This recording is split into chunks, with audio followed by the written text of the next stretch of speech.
Hi guys, Steve here in Palm Springs, and today I thought I would share with you a story about the time James Dean came to Palm Springs. He actually visited Palm Springs twice, at least twice, that I know of.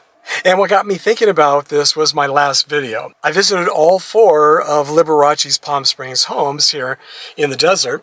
And just a block or so from his 3rd home, they're building a new apartment complex for low-income seniors. And on that video, I was sharing a story about how I used to stay at the hotel that was located in that location. The hotel was razed, it was bulldozed, demolished. It was 10, might have even been 20 years ago. I used to stay in that hotel back in the 1980s when I would come to Palm Springs. And I searched around this morning before coming here, and I was able to find a postcard. I had a postcard from that hotel.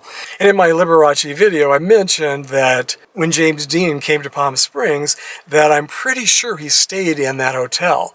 It's the only hotel that I know for sure was here back in the 1920s, 1930s, and he came here in 1955, I guess 1954 and 1955. And the hotel was still there because I was staying there in the 1980s. But back in the 1950s, when he came to town, there were very, very few hotels in that neighborhood, in that area. And according to his friend who wrote a book about James Dean, this is the friend who came to Palm Springs with them, he wrote about coming to Palm Springs and wrote about and why they stayed in this smaller hotel instead of, there were a couple of very famous hotels where most of the celebrities stayed, but James Dean apparently wasn't into that. He didn't want to be hanging around all the celebrities when he wasn't working. So he didn't want to stay in the hotels where all the other actors stayed when they came to Palm Springs. So he stayed at this smaller, out-of-the-way hotel. And talking about this in that video reminded me that I already made a video about the time James Dean came to Palm Springs. I haven't shared it on this channel, though. I shared it on my other channel. Then when the other channel really became just more of a gravesite channel, I deleted it.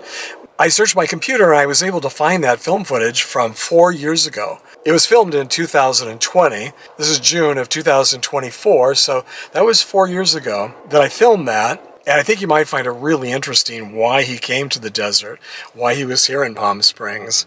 So even though I'm not positive that that's the hotel where he stayed, it seems pretty likely. And I'm hoping by sharing this video that maybe some of you might know. If any of you were around at the time, maybe you knew James Dean or you knew his friend, the author. Or maybe you just remember stories of hearing about when he came here and where he stayed. Maybe you worked at the hotel. So, I mean, you never know. I mean, it's a small world.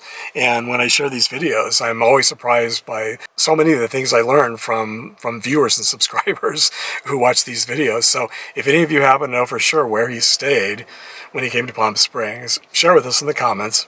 But I'm pretty sure it was this hotel. And also while I was making that Liberace video, I drove down Palm Canyon to visit his 4th and final home, and I passed this art gallery here and spotted a James Dean portrait made of dice. I mean, it's so cool, it's so interesting. So I had to come by this morning. I'm going to take my walk in this neighborhood, and I had to come and take a look at this portrait of James Dean, and only when I got up close did I realize that it was actually made of dice.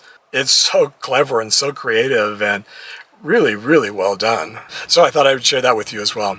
So if you're interested in knowing more about what James Dean was doing here in Palm Springs, keep watching. The footage was taken 4 years ago. It was a little bit jiggly. It was with an older camera, so the quality is not that great, but not too bad. Hi friends, Steve here in Palm Springs, California, and I think you can see behind me the airport tower. This is the Palm Springs International Airport. I'm on the back side of the airport. In fact, I'm here at the Palm Springs Air Museum. My trip today is all about James Dean, but since it's also Memorial Day weekend, I'm also going to show you around the grounds of this pretty awesome military air museum since I'm already here.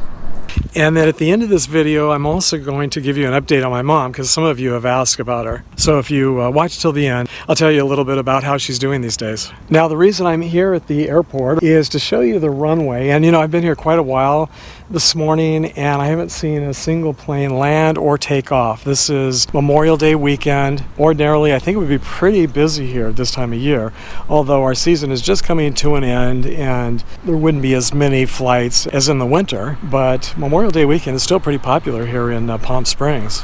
So if you're a James Dean fan, you may already know this, but I'm a James Dean fan and I didn't know that back in 1955, he entered his very first road race here in Palm Springs, right here at this airport. And he came in first place on the first day of the race. This was called the Palm Springs Road Race. They had it for a number of years back in the 1950s. And it's kind of funny because back in the 1950s, Palm Springs was really a second home market and a winter home market. Hollywood movie stars and celebrities owned homes down here, and they would come, and this was a big party town in the winter, but then in the summer completely cleared out, and it just completely shut down. Almost ironically like it is today because of the pandemic, where everything is shut down. But back then it really did shut down. All the restaurants were closed. Everything was closed. Everyone just left. And so I guess it made it easy for them to use the airport as a racetrack. It's pretty hard to imagine that today, but this was once a racetrack, and the airport really hasn't changed that much since the 1950s. It's a small, we do have flights from all over the world, and it's called the Palm Springs International Airport. Back in the day, it was called the Palm Springs Municipal Airport, but it's not much larger than it was, except for if you see the tent-like structures back there, I don't know if you can see them. I'll see if I can zoom in so you can see them. That's called the Sonny Bono, I believe it's the Sonny Bono Concourse, and that was built after Sonny Bono died. He was the mayor here in Palm Springs. You may remember he was an actor and a singer. If you're a baby boomer, you'll remember Sonny and Cher. And that's really the only structure that's new, I believe, since back in the 1950s or 60s at least. The tower was taken down and replaced just a few years ago. It was much shorter. It was about half that tall. So they actually tore it down and built this newer tower about 5 years or so ago.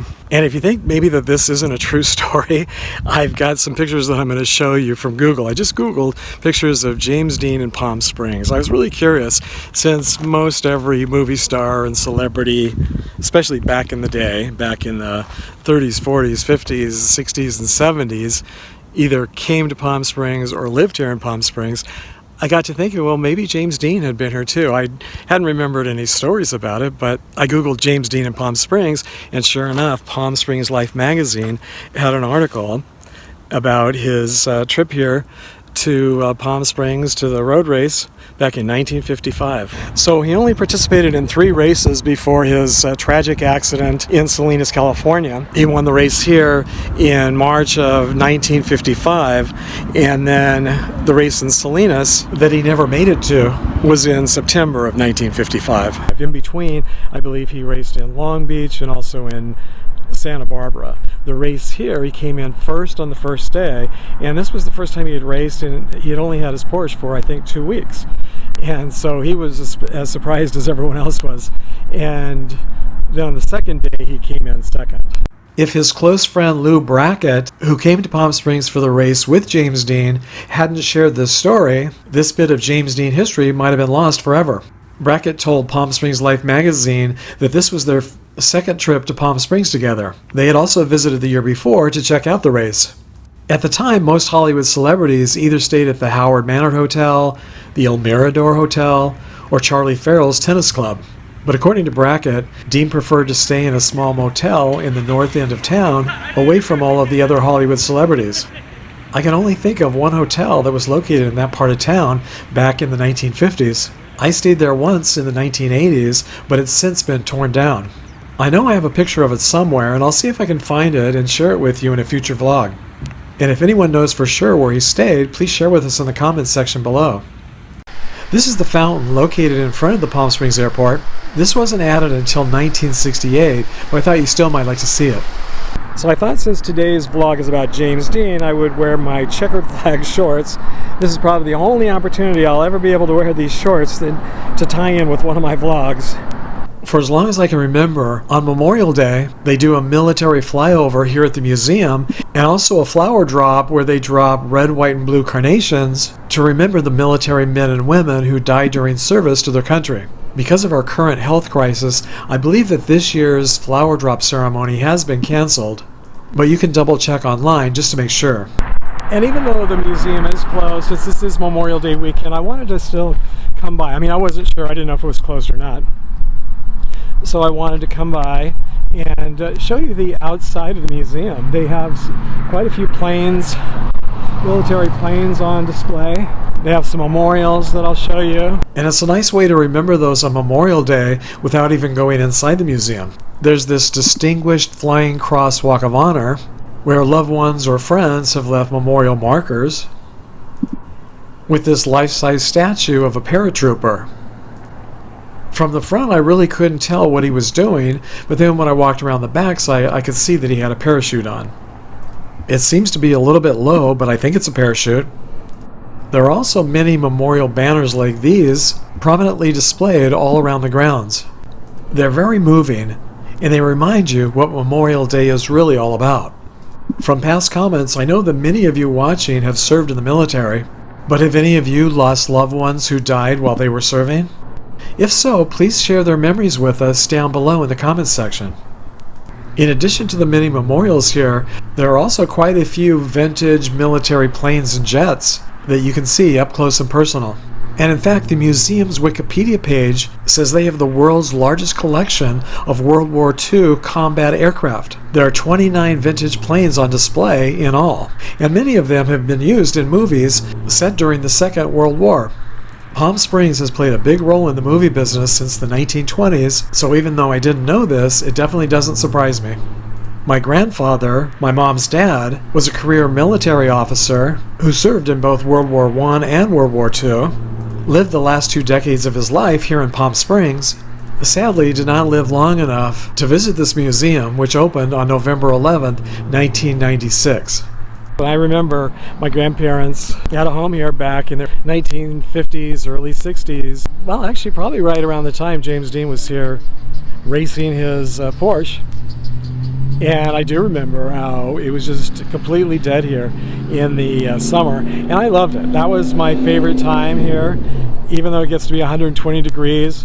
You know, we were always in the pool. We were just kids, so we were always in the pool, and it was fun. It was a fun place to be. You had the whole town to yourself. For those of you who have asked about my mom, she seems to be having more bad days than good days lately, but this was a mostly good week for her, since my brothers John and Robert came out to spend the week with her for the Memorial Day holiday. And I guess it was a bit of a needed break for me too, because I didn't even think to film any of it, which is definitely not like me. And I only took this selfie of all of us because my brother Robert reminded me to. The only thing I filmed was this bunny on one of my morning walks. Sometimes it's good to just live in the moment. And my mom would sure be a lot happier if she were able to do that. So as always, thanks for joining me today, and I hope to see you all next time.